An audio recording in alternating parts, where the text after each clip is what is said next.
Radhe Radhe friends, मेरे YouTube channel पर आप सभी का हार्दिक स्वागत है। आप सभी को देवउठनी एकादशी की हार्दिक शुभकामनाएं। तो आइए देखते हैं आज के इस वीडियो में संतान प्राप्ति और पुत्र प्राप्ति उपाय। जैसा कि हम सब जानते हैं, कार्तिक मास में तुलसी पूजा का एक विशेष ही महत्व होता है। हिंदू धर्म में कार्तिक माह का बहुत महत्व होता है। जिस तरह सावन माह में भगवान शिव को प्रसन्न करने के लिए शिव पार्वती की पूजा की जाती है, ठीक उसी प्रकार कार्तिक माह में भगवान विष्णु को प्रसन्न करने के लिए विष्णु जी के साथ तुलसी माता की पूजा की जाती है। ऐसी मान्यता है कि जो लोग कार्तिक माह में तुलसी जी की नियमित पूजा, तुलसी के बिना कोई भी पूजा अधूरी मानी जाती है। घर के हर शुभ कार्य में तुलसी जी का खास महत्व होता है। कार्तिक के महीने में भगवान श्री कृष्ण की पूजा आराधना का एक विशेष भी महत्व बताया गया है। कहा जाता है कि कार्तिक महीने में भगवान श्री कृष्ण की पूजा पूजा आराधना करने से विशेष फल की प्राप्ति होती है। कहा जाता है कि तुलसी में माँ खुद लक्ष्मी बसती है, इसलिए अगर माँ लक्ष्मी को प्रसन्न करना है, उनकी कृपा पाना है, तो तुलसी जी की पूजा करना आवश्यक होता है। यही कारण है कि कार्तिक मास में तुलसी में जल चढ़ाने और उसके समीप दीपक जलाने से माता लक्ष्मी की कृपा प्राप्त होती है। वेदों में भी इस बात का उल्लेख किया गया है कि ब्रह्मा जी ने स्वयं नारद जी को बताया था कि कार्तिक मास से ज्यादा पुण्य से भरा कोई भी महीना नहीं होता है। पुराणों में भी यह बात का उल्लेख किया गया है कि कार्तिक मास में धर्म, अर्थ, काम एवं मोक्ष आदि प्रदान करने वाला होता है। कार्तिक माह में भगवान विष्णु और माँ लक्ष्मी जी की मान्यताओं के अनुसार भगवान विष्णु और माँ लक्ष्मी को यह महीना बेहद ही प्रिय होता है। इसलिए इस महीने की शुरुआत से ही तुलसी पूजा शुरू हो जाती है।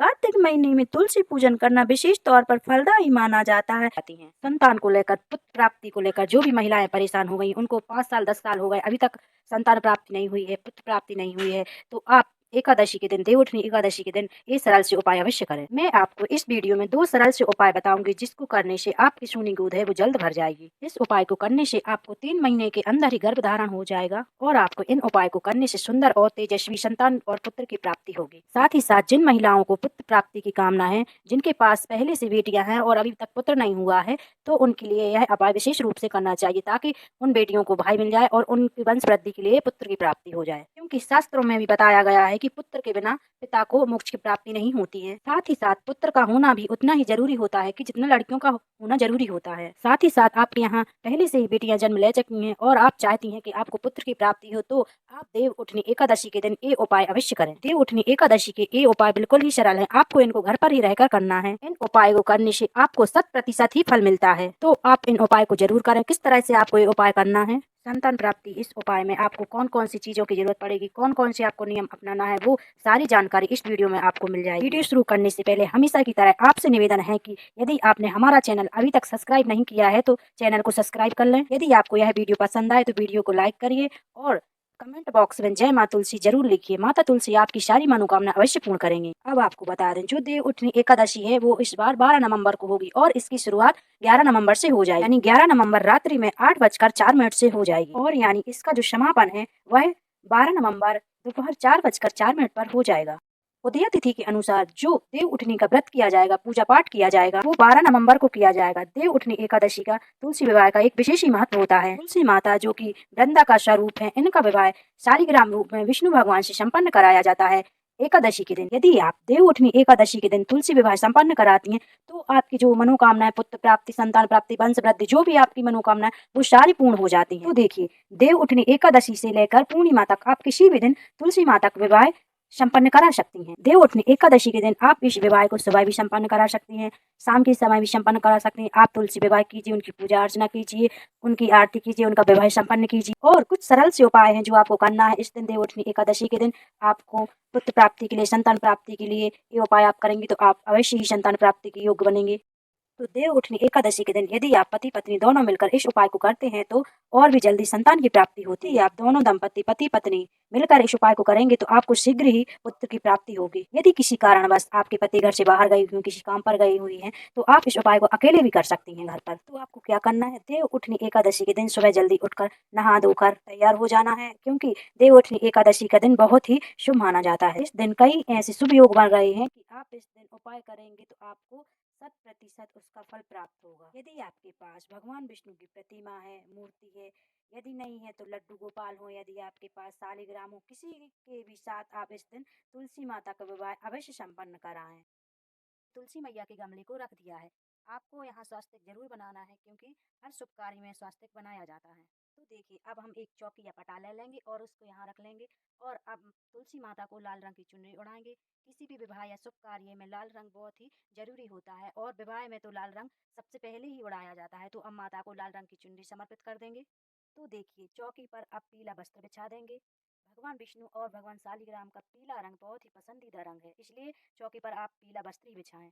तो देखिए, तुलसी माता का विवाह एकादशी के दिन संपन्न किया जाता है। यदि आप एकादशी के दिन तुलसी माता का विवाह संपन्न कर रही हैं, तो चावल का उपयोग नहीं करें, और यहाँ पर गेहूं का आसन देते हुए भगवान विष्णु की स्थापना कर देंगे। तो देखिए, यदि आपके पास भगवान विष्णु की फोटो या मूर्ति नहीं है, तो आप लड्डू गोपाल के साथ भी तुलसी माता का विवाह संपन्न कर सकती हैं। तो देखिए, इसके साथ ही आपको कलश की स्थापना करनी है, क्योंकि कोई भी मांगलिक या शुभ कार्य में कलश की स्थापना करना अनिवार्य होता है। तो इसके लिए आप तांबे का या पीतल का एक लोटा ले लें, और उस पर एक स्वास्तिक का निर्माण कर लें, और उसके कंठ में आप एक मौली बांध लें, और उसको जल से भर लें, और उसमें थोड़ा सा आप गंगा जल भर लें। तो देखिए, कलश में आप सारी सामग्री डाल देंगे। हल्दी, रोली, चंदन, फूल, सुपारी, सिक्का, ये सारी सामग्री आप कलश में डाल दें। इसके ऊपर आप गेहूं से भरी प्लेट रख दें, और उसके ऊपर आप एक घी का दीपक रख दें।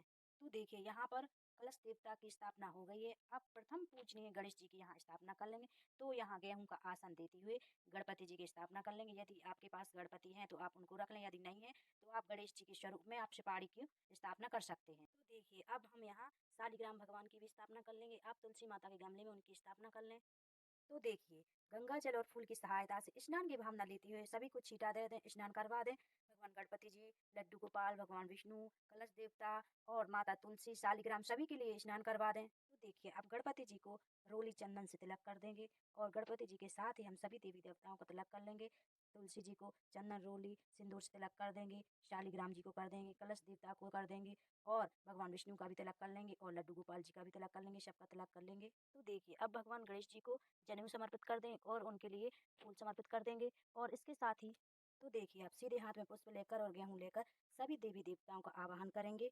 सबको निमंत्रण देंगे इस विवाह में सम्मिलित होने के लिए। भगवान गणेश, माता तुलसी, भगवान विष्णु, लड्डू गोपाल सभी के लिए। तो देखिए, वस्त्र की भावना लेते हुए सभी के लिए कलावा समर्पित कर देंगे। भगवान विष्णु के लिए, लड्डू गोपाल के लिए, शालिग्राम के लिए, गणपति जी के लिए और माता तुलसी के लिए, सभी के लिए हम वस्त्र स्वरूप कलावा समर्पित कर देंगे। तो देखिए, इस विवाह को आप छत पर, हॉल पर, बरामदे में, आंगन में, यदि आपके पास कहीं जगह नहीं है तो आप पूजा स्थल के आगे भी इस विवाह को संपन्न कर सकती हैं। तो देखिए, अब सभी के लिए फूल समर्पित कर देंगे। यदि आपके पास फूलों की माला है तो आप इस विवाह में उन माला को जरूर पहनाइए, भगवान विष्णु के लिए और माता तुलसी के लिए। यदि आपके पास माला नहीं है तो आप फूल भी उनके लिए समर्पित कर सकती हैं। तो देखिए, विवाह की सबसे पहली रस्म होती है हल्दी। हल्दी के बिना यह विवाह संपन्न नहीं माना जाएगा, इसलिए आप हल्दी की रस्म जरूर करें।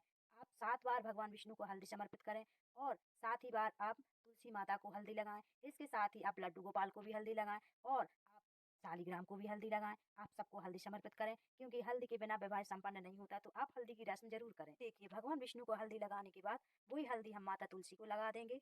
तो देखिए, तुलसी का विवाह करना एक कन्यादान करने के बराबर होता है। तुलसी का विवाह करना हमारे जीवन में सौभाग्य की बात होती है। तो आप तुलसी का विवाह अवश्य करें। तुलसी विवाह करने से हमें अपने जीवन में सुख, शांति और समृद्धि की प्राप्ति होती है। हमारे घर में जो दरिद्रता है वो सारी बाहर चली जाती है, और हमें कभी अपने घर में धन धान्य की कमी नहीं होती। देखिए, विवाह की दूसरी रस्म होती है मेहंदी। आप मेहंदी की नई कौन लाएं। यदि आपको कौन नहीं मिलती तो आप मेहंदी पैकेट वाली लाएं, और उसको घोल कर आप लगा दें। आप भगवान विष्णु को लगा दें, और भगवान विष्णु को लगाने के बाद आप माता तुलसी को मेहंदी लगा दें। तो देखिए, अब हम सभी के लिए इत्र समर्पित कर देंगे। भगवान विष्णु के लिए इत्र बहुत ही प्रिय होता है, तो हम भगवान विष्णु के लिए इत्र, लड्डू गोपाल के लिए और माता तुलसी के लिए, सभी के लिए हम इत्र समर्पित कर देंगे। विवाह की तीसरी रस्म होती है गठबंधन। आपके पास यदि पीला वस्त्र है और लाल चुनरी है तो उसमें आप सारी सामग्री रखकर, सिक्का, सुपारी, चावल, फूल, सारी सामग्री रखकर उसका आप गठबंधन कर सकती हैं। यदि आपके पास पीला वस्त्र और लाल चुनरी नहीं है तो आप 2 रक्षा सूत्र लेकर उनको आपस में जोड़कर उनका आप भगवान विष्णु और माता तुलसी का गठबंधन कर सकती हैं। तो देखिए, अब इसके बाद जो रस्म होती है फेरों की होती है, तो उसको हमें निभाना है। तो आप एक पानी वाला, जटा वाला नारियल ले लें, और उस पर एक कलावा बांध दें, और इसके साथ ही हम 7 बार भगवान विष्णु और माता तुलसी के फेरे करवाएंगे। तो इस प्रकार हमें नारियल को माता तुलसी और विष्णु भगवान के ऊपर से फेरना है। प्रथम 3 फेरे होते हैं जो भगवान विष्णु के होते हैं और उसके बाद जो 4 फेरे होते हैं वो माता तुलसी के होते हैं। तो इस तरह मैंने यहाँ 7 फेरों की विधि संपन्न करवाई है। यदि आपका तुलसी मैया का गमला छोटा है तो उसे अपने हाथों में लेकर यह विधि आप संपन्न करा सकती हैं। तो देखिए फेरों की रस्म संपन्न हुई। अब हमारे यहाँ कन्या को लाल कलर की चूड़ी पहनाई जाती है। आपके यहाँ विवाह में जिस कलर की भी चूड़ी पहनाई जाती हो, आप तुलसी माता को वही कलर की चूड़ी पहना दें। आप तुलसी माता को हम रेड कलर की चूड़ी पहना देंगे। लाल कलर तो सुहाग सामग्री में आता है, तो इस दिन आप तुलसी माता को लाल कलर की चूड़ियां अवश्य पहनाएं। तो देखिए इसके साथ ही मंगलसूत्र की रस्म होती है, तो हम माता को मंगलसूत्र पहना देंगे। अब इसके बाद जो रस्म होती है वो मांग भराई की होती है। तो आपको एक नया सिंदूरा ले लेना है और एक सिक्का ले लेना है। इसके साथ ही आप भगवान विष्णु के सीधे हाथ से छुआकर आप माता तुलसी को 7 बार ये सिंदूर समर्पित करें। तो देखिए ये सिंदूरा और ये सिक्का दान की सामग्री के साथ ही आपको दान में देना होता है। इसके साथ ही आप माता को 16 श्रृंगार अवश्य समर्पित करें। चूड़ी, बिंदी, महावर, सिंदूर, ये 5 चीजें तो आप समर्पित करें। यदि आपके पास 16 श्रृंगार है तो आप वो भी माता को तुलसी विवाह में जरूर सम्मिलित करें। तो देखिए श्रृंगार समर्पित करने के बाद आप माता को भोग समर्पित करें। आपने घर में जो भी मिष्ठान पकवान बनाए हो उसका आप भोग अवश्य लगाएं। अब इसके साथ ही आपसे जो भी बन पड़े साड़ी, सूट, कपड़ा, बर्तन वो दान करने हैं आपको। तो देखिए अब एक शुद्ध घी का दिया ले लेना है और सभी की आरती कर लेनी है। भगवान गणेश जी, लड्डू गोपाल, भगवान विष्णु, भगवान शालिग्राम और माता तुलसी की सभी की हम आरती कर लेंगे। इसके साथ ही भगवान विष्णु और माता तुलसी से प्रार्थना कर लेंगे कि तुलसी विवाह संपन्न कराने के बाद अब आप एक पीला वस्त्र लें और माता तुलसी को वह वस्त्र उड़ा दें। इस वस्त्र को आप अपने कक्ष में रख लें जहाँ पति पत्नी आप शयन करते हैं। याद रखें अच्छी साफ जगह में इस वस्त्र को रखें। इस वस्त्र को आप अपने पास तब तक रखें जब तक आपका गर्भधारण ना हो जाए। यदि आपका 3 महीने के अंदर गर्भधारण हो जाए तब आप इस पीले वस्त्र को किसी बहते हुए जल में प्रवाहित कर दें। हे माता तुलसी, हे भगवान विष्णु, हे माँ लक्ष्मी, जिस माँ की भी सूनी गोद हो उस माँ की सूनी गोद अवश्य भरें। यही कामना मैं आपसे करती हूँ। जो भी सच्चे मन से इस वीडियो को देख रहा हो और जो भी सच्चे मन से तुलसी विवाह करे उन सभी भक्तों की मनोकामना आप जरूर पूर्ण करें।